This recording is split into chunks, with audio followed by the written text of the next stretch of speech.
of people. Like I get to work with Chancellor Jones quite a bit, like our athletic director Josh Whitman.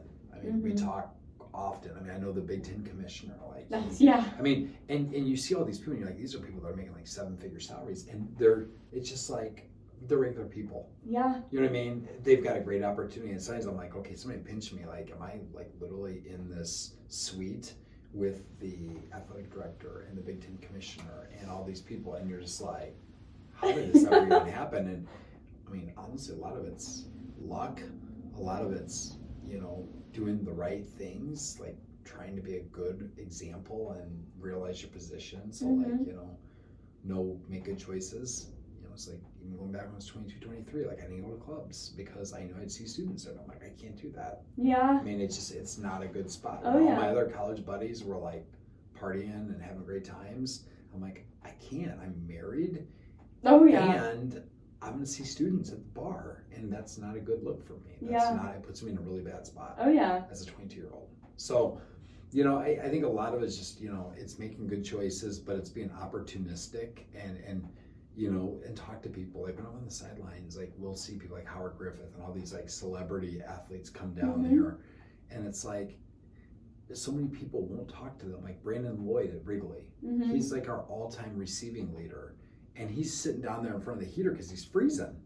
And I didn't know who he was. And I forget who it was, Pat or somebody was like, yeah, did you see Brandon Lloyd? I'm like, I didn't know who he is. And he's like, oh, he's the guy over there back there by the heater. And so, you know, Pat broke his record that game. And I just told him, I'm like, it's so cool that you're here for this moment. Like, how awesome is this? And he's like the nicest guy ever. Like, and, you know, he just wants somebody to talk to him, you know? And I think, you know, so once you, and again, I think waiting tables is perfect because you talk to anybody. Yeah. And if you don't, you're not going to make any money. Oh, yeah. So, you know, those soft skills are going to carry you as far as this degree will. The degree is huge because it'll allow you to break through some barriers that if you don't have a degree, it won't. But those soft skills you're learning from working at B-Dubs will be invaluable. Yeah, because I already have 2 associates from Rend Lake. Okay. And then, like, coming here, like... So how'd you get 2? Were you there for 4 years, right? I was only there for 2. Huh. And, like, it was, like, they're not, like, the same degree. It's, like, I think, like, my 2, like, separate degrees I have is, like, 1 Associates of Arts and then 1, like, Associates of Science. And, like, I thought that they were, like, combined, but then, like, talking to my advisor at the end, because I had to be full-time for softball. Yes. If I wanted to get, because all my school was paid for there, too. So that was nice, too. And I just, like, one of my, like, later, because I also, like, studied a lot through them in high school, too, because I wanted to, like, knock a lot of that out in high school. Yeah. And, see, my guys didn't do that. They didn't want to do any college credit. Good for you, have a minute. But yeah, no, that's interesting. Yeah, but so, back to your question, so I would internship for sure. I would talk to our internship coordinator. I would probably talk to career services sooner than later and just like do like an interest inventory because they know like all these jobs that like alums get. So they have the names of all these jobs. Like there are jobs out there that you have no idea exist.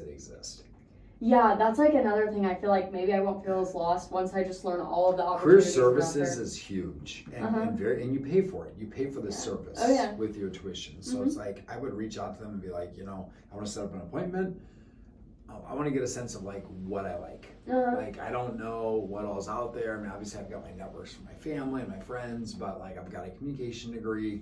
What are people doing with a communication degree that graduate from the University of Illinois? And I think I would do that sooner than later. Like I'd be doing that this week or right when we get back from the break and really get a sense of like, okay, these are some jobs I never even thought existed.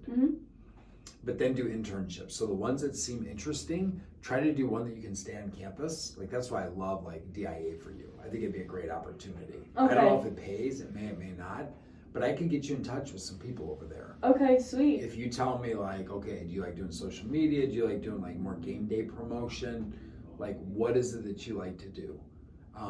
And I can't guarantee it'll be like say men's basketball out of the gate, but all the teams need supported. Yeah, for sure. And you start off and you show what you can do and you learn and this builds a resume. And then this opens up other doors. Yeah. Well, sweet. That's literally from like only half my questions. That's so much. Fire away. So, keep going if there's anything else you want to. Okay, yeah, I'll throw one more in there. Actually, I feel like, okay, I'll just ask one last one because everything Sure. else I've kind of tied into just one question because we've gone through so much already. Yeah. But your specialty is health communication. What exactly does that like entail? Like what work comes from that, and like what all gets tied into that? Like what exactly do you do for health communication? I would say my work kind of falls along probably 3 research traditions. So the first is I scrape data. So like I want to see what's out in the environment. So we'll analyze entertainment messaging to see, because we understand that shapes how people view certain topics. So again, organ donation is something that, you know, I care a lot about. For you know, my dad was a recipient, kidney, pancreas, lifelong diabetic. So we've done research to find out like where do people learn about organ and tissue donation, and they tell us shows like Grey's Anatomy. Okay. So we've We published probably a half a dozen papers on how Grey's Anatomy talks about organ donation across like the entirety of the program. So it's on like 20th season now. Yeah. So we'll analyze all the content that looks at organ donation or talks about it, and we'll say, okay, are they promoting it or are they promoting myths? Okay. And so we'll look and we'll do that kind of stuff. So that's one. You know, like right now we're scraping data on, like I was telling you on our way over here, like what are fans saying after a win, after a loss for Big Ten football games? Yeah. Sometimes teams will get 500 comments. Sometimes they get 30. It just depends on the program. Ohio State, they lost to Michigan. I think they had over 1,000 comments. Oh wow. And they were all about how they should fire the coach. Oh. Quarterback's a bum. You know, the AD's terrible. I mean, you name it. That's some crazy. horrible stuff. Illinois, sometimes we win and we only get 45 comments. I mean, it just depends on the program. So that's one line of research. And that understands what the landscape is. The second line of research that I do looks at specific messaging. So, you know, when I was with Dolly Parton, probably my claim to fame was we created a billboard that said reserve early. Because that told people that if you don't reserve early, you're not going to get a seat. Which meant that seats are selling fast because it's a good product. Seats don't sell fast if it's a bad product. Yeah. So those 2 words on a billboard driving by at 75 miles an hour, you're going to see reserve early. I still see it when I go down there. I don't go down there much, but when I do go down, I still see they still have it 27 years later. They're still using my tagline, which I wish I would have coined it, or you know, right? Copyrighted copyright. or trademarked it or whatever. But wasn't thinking like that at 22. But you know, that's the other thing. And then so we'll take those messages and we'll show them to people in the lab, and we'll be like, okay, you know, what are you thinking as you see this? What are you feeling? Like, what emotions? You know, are you angry? Are you sad? Are you happy? What do you feel? Are you guilty? What are the thoughts? How many thoughts? Are they positive, negative thoughts? So we analyze how people process a message.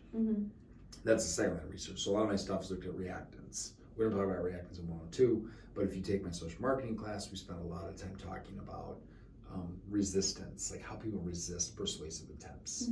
Boomerang effects are real. You know, I tell my kids, you know, you need to be home by 11 o'clock. If they don't feel like I'm supporting them as a adult or as like an autonomous agent that can choose things, they're more likely to come home late. Yeah. Because they're pushing back against that like authoritative paternalistic push. That's like what we just took that test on. Yeah. So we spent a lot. I mean, I bet 50 publications on this theory. Like most of my work, people say this is a reactance guy. And then the third line of work I do is we actually design campaigns and we evaluate them. So right now, like if you went to license2savelives.com, you would see an organ donation program that you can go through on your phone. That's like 20 minutes. And at the very end, after watching video, after playing games, after doing all these things, hearing testimonies, you would have the opportunity to register as an organ donor through Donate Life America. Okay. Wow. And so we're always evaluating the efficacy of this program. Is it working? Are we registering more and more kids? It was designed for high school kids in Cleveland and Detroit. We had money from the government to do it, but we've now branched out to where anybody in the country can do that. Wow. So yeah, so there's this intervention element. Like we're doing a lot of stuff with the CDC with Heads Up. It's a concussion awareness program. Okay. So we're evaluating that a little bit. So those are kind of the 3 areas. So that's the health stuff I do. Yeah. Like, you know, with the PhD, I can teach classes in health communication. I can research this stuff. I can get grant money from like the CDC, the federal government, to promote topics that I think is important. Wow. And then I get some of that money, the university gets some of that money, and I can pay for graduate students. Wow. Mm-hmm. Well, thank you so much. I've gotten Yeah. so much great information from this interview. More than I've enjoyed it. like, yeah, all the questions enjoyed tied in and it flowed Great. so well. So Awesome. sweet. Well, then you did a good job. Thank you so And much. good luck with your paper. Thank And, you. yeah.